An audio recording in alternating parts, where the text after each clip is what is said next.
Welcome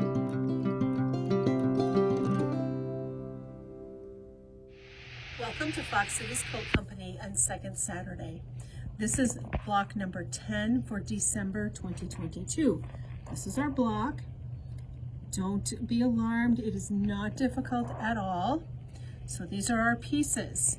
So once again, the first thing you're going to do is use the heart method and create your flying geese. You create 4 of them and you put the black squares on the top and the bottom, and then you have the 2 side pieces. We'll just move those aside for a minute.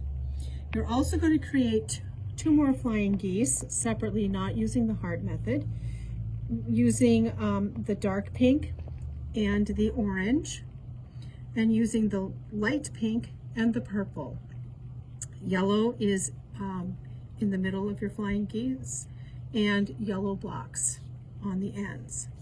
And you can put those aside. Then you have these little itty bitty triangles. You have a light pink and a dark pink, and you have 2 more triangles that are the same size as these in your flying geese, the dark purple and the orange, and the dark pink and the orange, and the light pink and the purple. You have another purple and you have another orange. You are going to be sewing a light pink to the side of a purple and a dark pink to the side of your orange.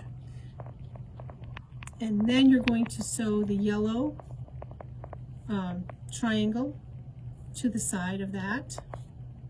As you can see, one is here on the bottom, the other one is on the top.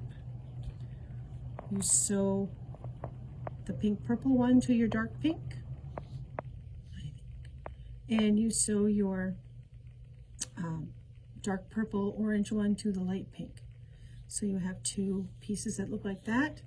Sew them together. And of course, once you have your 1/4 inch seams, you get your point back over here, and everything meshes together. You add your bottom and your top. You add your sides, and then you finish with your bottom and top. And you end up with this block that looks very difficult, and it is not. This is probably the last difficult one that we have. So there's 2 more to go. We will see you in January. Thank you.